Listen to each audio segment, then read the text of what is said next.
Morning to all. Previous લેક્ચરમાં આપણે characteristic of IoT જોયું, બરાબર. નાવ આજે આપણે સ્ટડી કરશું આઈઓટી આર્કિટેક્ચર, જે મોસ્ટ એમ્પી ક્વેશ્ચન છે GTU point of view. Okay, એક્ઝામમાં ક્વેશ્ચન એવું પૂછાય કે block diagram of IoT system, બરાબર, અથવા તો બ્લોક ડાયાગ્રામ એક્સપ્લેન કરવાનું કહીએ અથવા તો આર્કિટેક્ચરનું કહીએ, બરાબર. તો તમારે બ્લોક ડાયાગ્રામ ડ્રો કરવાનો રહેશે આ રીતે, બરાબર, અને એના માટે એક એક બ્લોક તમારે સમજાવવાના રહેશે, બરાબર. શું છે? સેન્સર અને એક્યુએટર, પ્રોસેસર છે, ગેટવે છે અને ક્લાઉડ એન્ડ એપ્લિકેશન, બરાબર. હવે સેન્સર અને એક્યુએટર. ઓકે, સેન્સર વિશે આપણે બધા હવે પરિચિત છીએ કે સેન્સરનું કામ શું છે, કે સેન્સ કરવાનું, બરાબર. વાતાવરણમાં કોઈ પણ ડિવાઇસ છે જે બરાબર ડિવાઇસથી ઓપરેટ આપણે રિસીવ કરતા હોઈએ તો સેન્સર શું કરશે? સેન્સ કરશે, રિસીવ કરશે, બરાબર. સેન્સર અને એક્યુરેટર કોઈ દૂરના સ્થળની પ્રોસેસ કે સિસ્ટમને મોનિટરિંગ કે કંટ્રોલ કરવા માટે એકસાથે કામ કરે છે. ઓકે, હવે આમાં બે એકસાથે વાત કરવામાં આવી છે, સેન્સર અને એક્યુરેટરની, બરાબર. સેન્સર અને એક્યુરેટરને આઈઓટી સિસ્ટમના અંતિમ બિંદુ એટલે કે એન્ડ પોઈન્ટ કહે છે, જેના વડે આઈઓટી સિસ્ટમ ભૌતિક સંસાધન પર્યાવરણ સાથે જોડાયેલ છે. ઓકે, સેન્સર વિશે જાણીએ કે સેન્સર એક ટ્રાન્સડ્યુસર છે, બરાબર. ટ્રાન્સડ્યુસર છે જે પર્યાવરણમાંથી માહિતી મેળવીને પ્રોસેસરને આપે છે, બરાબર. ટ્રાન્સડ્યુસર એટલે શું? કે કોઈ પણ સિગ્નલ હોય, બરાબર, એને કન્વર્ટ કરીને બીજા સિગ્નલમાં રૂપાંતર કરવું, બરાબર. તો ટ્રાન્સડ્યુસર તરીકે કામ કરે છે. તમે જુઓ કે મેં તમને કીધું હતું અગાઉના લેક્ચરમાં કે સેન્સરનું કામ છે સેન્સ કરવાનું, બરાબર. વાતાવરણમાં સિગ્નલ સેન્સ કરે છે. એ સિગ્નલ કેવા હોય તો કે એનાલોગ સિગ્નલ હોય ને ડિજિટલ સિગ્નલમાં રૂપાંતર કરે છે, બરાબર. એ સેન્સરનું કામ નથી, બટ આપણે જે સિગ્નલ મેળવે છે એ પછી આગળ પ્રોસેસ કરે છે અને એનાલોગ ટુ ડિજિટલ કન્વર્ટ થાય છે, બરાબર.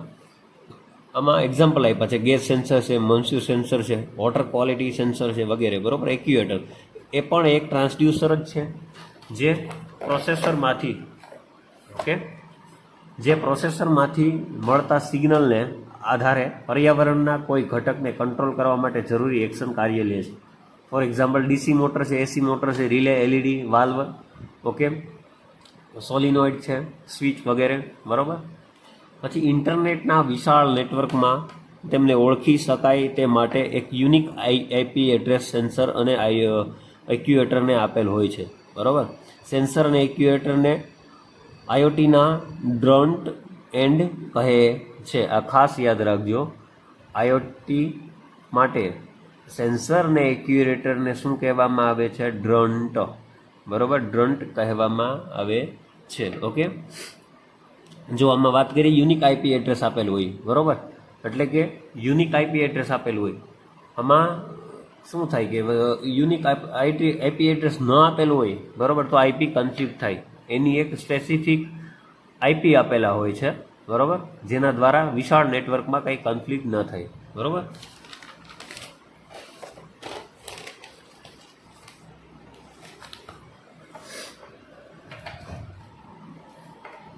ઓકે, નેક્સ્ટ જોઈએ પ્રોસેસર. પ્રોસેસરનું કાર્ય સેન્સરમાંથી આવતા ડેટાને પ્રોસેસ કરી અને તે process data cloud application gateway મારફતે પહોંચાડવાનું છે. ઓકે, ગેટવે શું છે એ આગળના પોઈન્ટ આપણે સમજીએ, બરાબર. આ પ્રોસેસરનું કામ શું? તો કે સેન્સરમાંથી જે ડેટા આવતો હોય, બરાબર, એ ડેટાને પ્રોસીડ કરી અને આગળના તબક્કામાં મોકલે છે. આગળનો તબક્કો એટલે કે શું? તો કે ક્લાઉડ એન્ડ એપ્લિકેશન, બરાબર. કોના મારફતે? તો કે ગેટવેના મારફતે મોકલે છે. અને સેન્સર કે એપ્લિકેશનમાંથી મળતા ડેટાને આધારે એક્યુએટરને જરૂરી સિગ્નલ પહોંચાડી વાતાવરણને કંટ્રોલ કરવાનું છે, બરાબર. પ્રોસેસરનું મુખ્યત્વે રિલે ટાઈમ બેસિસ પર કાર્ય કરે છે, બરાબર, અને એપ્લિકેશન વડે સરળતાથી કંટ્રોલ કરી શકાય છે. આ ખાસ ધ્યાન રાખજો, બરાબર. પ્રોસેસર ડેટાનું ઇન્ક્રિપ્શન અને ડિક્રિપ્શન કરીને ડેટાને સિક્યુરિટી આપવા માટે જવાબદાર છે, બરાબર. એમ્બેડેડ સિસ્ટમ અને માઇક્રો કંટ્રોલર તેના ઉદાહરણ છે, બરાબર, જે ઇન્ક્રિપ્શન અને ડિક્રિપ્શન ડેટા થાય છે, બરાબર. તો પ્રોસેસરમાં આ તમારે બધું લખવાનું એટલું રહેશે. Next gateway. ગેટવેનું કામ શું? તો કે કનેક્ટિવિટી પૂરી પાડવી, બરાબર. કેના માધ્યમથી? તો કે લેન છે, વેન છે, મેન છે, આ બધું જે આપણે ટાઈપ્સ ઓફ નેટવર્ક ભણ્યા, બરાબર. તો એના દ્વારા ગેટવે છે કનેક્ટિવિટી પૂરી પાડશે. ગેટવે દ્વારા પ્રોસેસરમાંથી મળેલ પ્રોસેસ ડેટાનું રાઉટિંગ કરવામાં આવે છે અને તેને પ્રોસેસ ડેટાને યોગ્ય જગ્યાએ ઉપયોગ માટે મોકલવામાં આવે છે. બરોબર. ગેટવે વડે ડેટા એક જગ્યાએથી બીજી જગ્યાએ પહોંચાડી શકાય છે, એટલે કે કોમ્યુનિકેશન કરી શકાય છે. ગેટવેનું કામ જ શું છે કે ગેટવેનું એ કામ છે કે કનેક્ટિવિટી પૂરી પાડવી, એક જગ્યાએથી ડેટાને બીજી જગ્યાએ મોકલવો. બરોબર, એટલે કે કોમ્યુનિકેશન કરવું.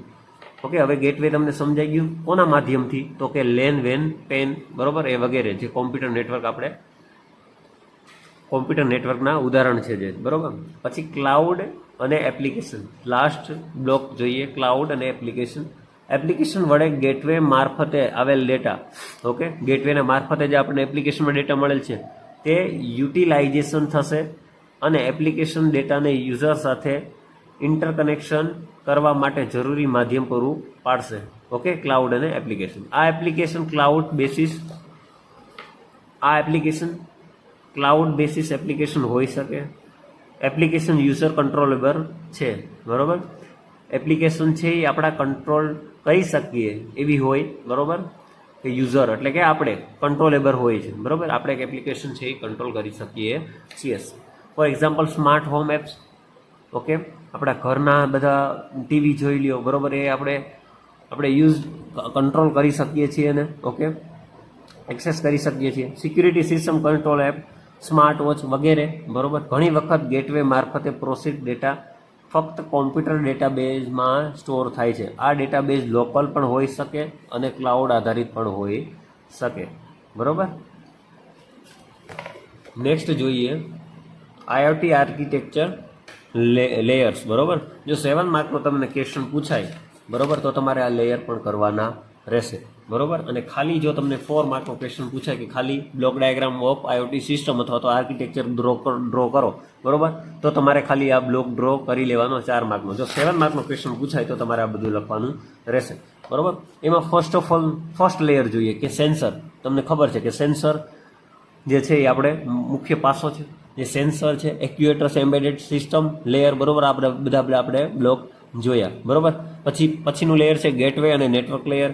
થર્ડ લેયર છે મેનેજમેન્ટ સર્વિસ લેયર અને લાસ્ટ જે છે એ fourth layer application layer. Okay, sensor અને એક્યુએટર એમ્બેડેડ સિસ્ટમ લેયર છે. એમાં શું આવે તો કે સેન્સર છે, એક્યુએટર છે, RFID ટોગ, બારકોડ, ETC. બરોબર. ફર્સ્ટ લેયર જોઈએ એટલે કે સેન્સર, એક્યુએટર અને એમ્બેડેડ સિસ્ટમ લેયર. એમાં આ લેયરમાં સેન્સર, એક્યુએટર, RFID, બરોબર, tag, barcode tag, DC motor, relay, LED, solenoid valve વગેરે જે કે વાતાવરણ સાથે ભૌતિક રીતે જોડાયેલા હોય તેનો સમાવેશ થાય છે. બરોબર. આ ઉપરાંત માઇક્રો કંટ્રોલર અને એમ્બેડેડ સિસ્ટમનો પણ સમાવેશ થાય છે. ઓકે, શેમાં તો કે ફર્સ્ટ લેયરમાં શેનો સમાવેશ થાય છે તો એ આપણે લખવાનું રહેશે. બરોબર. ખાસ આ રીતે બ્લોક ડાયાગ્રામ તમારે આ લેયર્સ જે આ રીતે છે એ ડ્રો કરવાના રહેશે આવી રીતે બ્લોકમાં. બરોબર. પછી સેકન્ડ લેયર ગેટવે અને નેટવર્ક લેયર. ઓકે, આના વિશે બીજું તમારે લખવું હોય તો લખી શકો. ગેટવે કામ શું છે, બરોબર, નેટવર્ક લેયરનું શું છે, એ બધું તમે લખવું લખી શકો. પણ આટલું તો શેનો સમાવેશ થાય છે તો તમારે લખવાનું થાય જ છે. બરોબર, કે આ લેયર માટે નેટવર્ક લેયર છે એટલે સ્વાભાવિક છે કે આપણે લેન, વેન, બ્લૂટૂથ છે, જીગબી છે, વાઈફાઈ, GSM, બરોબર, LTE જેવા પ્રોટોકોલનો ઉપયોગથી લેયર 1ના પ્રોસેસ ડેટાને લેયર 3 સુધી પહોંચાડવામાં આવે છે. ફર્સ્ટ લેયરમાં જે સિગ્નલ મને મળ્યું એ પ્રોસેસ થાય. બરોબર, પ્રોસેસ થઈ અને મને શેમાં મળે ગેટવે અને નેટવર્ક લેયર. હવે એનું કામ શું કે થર્ડ લેયર સુધી પહોંચાડવું. બરોબર. ઓકે, નેક્સ્ટ છે થર્ડ લેયર મેનેજમેન્ટ અને સર્વિસ લેયર. આ લેયરમાં ડિવાઇસનું કન્ફિગ્યુરેશન, ડિવાઇસનું address management, data flow management, security control જેવા કાર્ય થશે. બરોબર. કોઈ પણ તમે જુઓ કે સિસ્ટમ આપણે ડિવાઇસીસ કોઈ રાઉટર લઈ લો, ગમે તે લઈ લો તો એને કન્ફિગ્યુરેશન કરવું જરૂરી છે. બરોબર, એને કન્ફિગ્યુરેશન કરવું જોઈએ. બરોબર. ફોર એક્ઝામ્પલ તમે નવો મોબાઈલ લ્યો, બરોબર, તોય પણ એ ત્યાં શોરૂમમાં તમને બધું સેટિંગ કરી દેશે, કન્ફિગ્યુરેશન કરી દેશે. બરોબર, એટલે એ જરૂરી છે. તો મેનેજમેન્ટ અને સર્વિસ લેયરમાં શું આવે તો configuration, device address management, flow management, security control જેવા કાર્ય થશે. બરોબર. નેક્સ્ટ જોઈએ ફોર્થ લેયર શું છે? Application layer. લાસ્ટ લેયર છે એપ્લિકેશન લેયર. આ લેયર આર્કિટેક્ચરનું ટોપ મોસ્ટ લેયર છે, બરોબર. આ પોઈન્ટ લખવાનો.